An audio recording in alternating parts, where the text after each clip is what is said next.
퇴직을 하게 되면 수입이 현저히 줄어드는데 이 시기에는 어떻게 자산을 운용하는 게 좋은가요? 현실적으로 퇴직 시점에 할 수 있는 게 거의 없어요. 퇴직 시점에는 투자를 하는 게 아니라 그동안 투자한 자산을 인출하거나 관리하는 게 목적입니다. 생애 주기별로 소득과 지출을 살펴보면 30대와 40대의 수입이 지출보다 많습니다. 이 시점에 중기와 장기 금융 상품에 투자를 하는 것이 가장 좋은 방법입니다. 그렇다면 중기적으로 투자할 수 있는 상품은 어떤 게 있나요? 중기적으로는 주식형 펀드 투자를 권장합니다. 주식 투자 대비 수수료가 높지만 주식 투자로 실패할 위험은 크게 낮출 수 있습니다. 주식 투자를 할 경우 매수와 매도 시 0.015%에서 0.5%의 수수료를 부담하지만 주식형 펀드 투자는 매수 시 1% 내외의 수수료를 부담하고 매도 시에는 없습니다. 주식 투자는 증권거래세 0.25%를 부담하나 주식형 펀드는 주식 매매익에 대해 비과세이나 펀드의 예금이자 채권이자 배당소득, 환차익이 포함된 경우 15.4%의 소득세를 부과합니다. 펀드 수익률이 10%에 이른다면 수수료 1%는 크게 높은 것은 아닐 것입니다. 하지만 주식형 펀드의 경우 국내는 전문 펀드 매니저가 없어 수익률이 낮다고 알고 있습니다. 맞습니다. 하지만 주식형 펀드의 경우 펀드에 포함된 포트폴리오에 따라 수익률 차이가 클 수 있는데 포트폴리오의 채권 비중을 높일 경우 위험을 크게 낮출 수 있습니다. 만일 주식형 펀드의 수익률 리스크가 부담스러운 경우 인덱스 펀드를 권장합니다. 인덱스 펀드는 생소한데 어떤 것을 말하나요? 인덱스 펀드는 지수에 투자하는 것입니다. 우리나라에는 코스피 200이 있고 미국에는 S&P 500이 대표적입니다. 그런데 국내 주식시장의 역사가 짧아 코스피 200 지수에 대한 신뢰가 부족한데 어떻게 믿고 투자를 할 수 있나요? 맞습니다. 하지만 코스피 200은 구성 항목을 평가하여 업데이트하고 있습니다. 또한 단기적인 변동폭은 클 수 있지만 10년 단위로 보면 성장하고 있습니다. 만일 코스피 200 지수가 불안하면 S&P 500을 권장합니다. 1970년부터 2023년까지 연평균 상승률은 8.11%입니다. 그러면 장기적인 투자는 어떤 상품에 하는 것이 좋은가요? 장기적으로는 연금 상품에 투자하는 것을 권장합니다.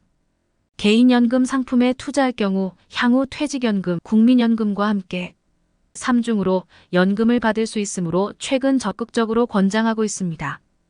연금으로 노후를 대비하는 방법은 매력적인 것 같습니다.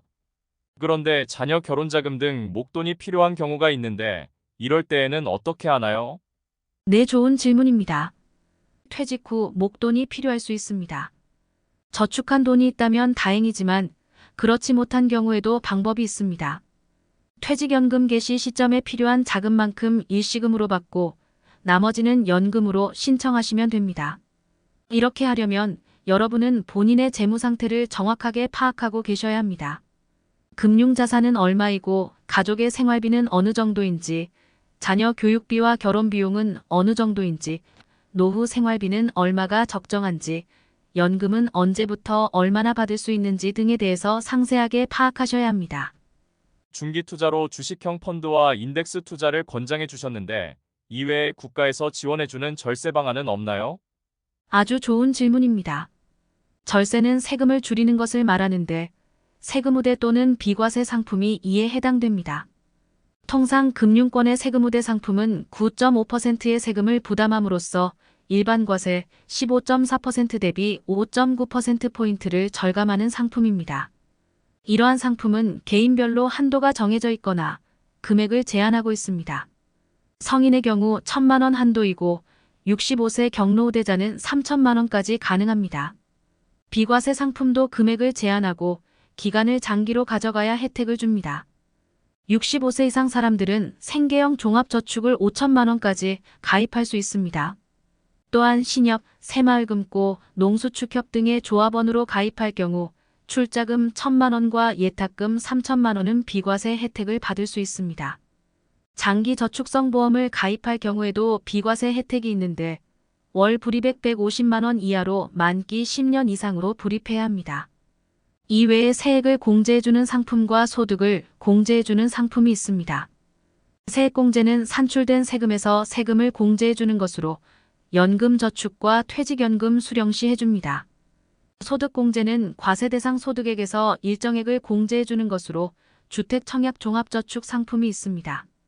비과세 상품 중에 개인 종합 자산관리 계좌도 있다고 알고 있는데 구체적으로 설명해 주실 수 있나요? 네, 개인 종합자산관리계좌, 즉 ISA도 비과세 상품입니다. 통상 은행이나 증권사에서 가입이 가능한데 예금, 적금, 주식 등을 한 계좌에서 연간 2천만 원 납입 한도로 운용할 수 있는데 3년간 의무 보유 기간을 유지할 경우 발생 수익 중 200만 원까지 비과세해주며 초과분에 대해서는 9.9%로 분리과세해주므로 절세가 가능한 상품입니다. 주택연금의 경우 대상 주택과 자격 요건이 어떻게 되는지 설명해 주실 수 있나요? 주택연금은 부부 중 한 명이 55세 이상이면 사망 시까지 연금을 받을 수 있는 상품인데 대상 주택이 공시지가 9억 원 이하인 단독 또는 공동주택이며 오피스텔 상가주택 실버주택 등은 제외됩니다. 대출 한도는 5억 원, 초기 보증료는 주택 가격의 1.5%이고 연납 보증료는 보증자에게 연 0.75%를 매월 납부하면 됩니다. 대출 금리는 3개월 양도성 예금증서 금리에 1.1%를 추가하거나 코픽스에 0.85%를 추가한 금리입니다.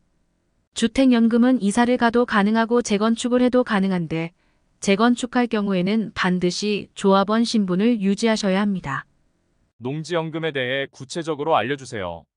농지연금은 농지 소유자 본인이 만 65세 이상이고 영농 경력이 5년 이상이면 가능한데 대상 농지는 전답, 과수원 등 실제 영농에 이용 중인 농지입니다. 또한 저당권이 없으며 압류와 가압류가 없어야 하며 2년 이상 보유한 농지로 주소지 내 소재하거나 직선거리 30km 이내이어야 합니다. 월 지급 상한액은 300만 원이고 대출 한도는 공시지가의 100% 또는 감정평가액의 90%이며 시행처는 한국농어촌공사입니다.